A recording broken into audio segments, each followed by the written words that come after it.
ADRE পৰীক্ষাৰ ফলাফলসমূহো আমি ফেব্ৰুৱাৰী মাহৰ শেষৰ ফালে বা আমি মাৰ্চ মাহৰ প্ৰথম সপ্তাহত ঘোষণা কৰিম এডিআৰই এটা অৰেলো আছে এটা পোষ্টৰ বিপৰীতে দুজন পাছ কৰিব গতিকে তাৰ পিছত তেওঁলোকৰ এটা মৌখিক পৰীক্ষাও আছে স্কিলো আছে গতিকে গোটেই প্ৰক্ৰিয়াটো কৰোতে আমি 10 মে লৈকে লৈ যাব খুজিছো যাতে 10 মেত গভৰ্ণমেণ্টৰ চতুৰ্থ বছৰ হওঁতে আমি 30-35 হাজাৰ আৰু চাকৰি দিব পাৰো এটা এডিআৰই পৰীক্ষাৰ ফলাফল দিম আৰু লগে লগে নতুন পদৰো আমি বিজ্ঞাপন মুকলি কৰি দিম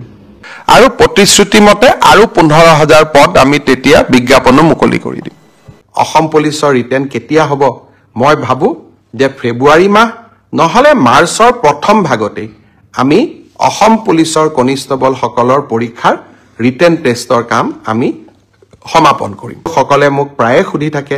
যে 10,000 টকাৰ যিখন আঁচনি আছিল সেই আঁচনিখন আমি কেতিয়াকৈ আৰম্ভ কৰিম ইতিমধ্যে সেই আঁচনিখনৰো প্ৰথম হিতাধিকাৰীৰ প্ৰথম তালিকাখন জিলা পৰ্যায়ত এই আঁচনিখনৰ হিতাধিকাৰীসকলক চূড়ান্তভাৱে নিৰ্বাচনৰ প্ৰক্ৰিয়া আমি ফেব্ৰুৱাৰী মাহত আৰম্ভ কৰিম ইতিমধ্যে 32 লাখ আই মাতৃক এই আঁচনিখনৰ বাবে আমি প্ৰাৰম্ভিকভাৱে নিৰ্বাচিত কৰিছো আৰু জিলা সমিতিসমূহে এই আঁচনিখনৰ চূড়ান্ত ৰূপ দিব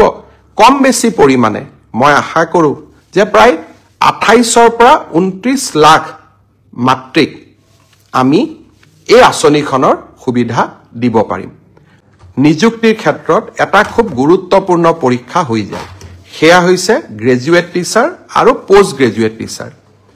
বহু লোকে মোক সুধিছে যে গ্ৰেজুৱেট টিচাৰ আৰু পোষ্ট গ্ৰেজুৱেট টিচাৰৰ যি পৰীক্ষা হৈ গ'ল সেই পৰীক্ষাৰ আমি OMR চিট পাম নে নাই সেই পৰীক্ষাৰো আমাক এনসাৰ কি দিব নে নাই বা এনসাৰ কিট থকা প্ৰশ্নৰ উত্তৰবিলাকক আমি প্ৰত্যাহ্বান জনাব পাৰিম নে আমি নোৱাৰো মই অত্যন্ত বিনম্ৰতাৰে সৈতে কম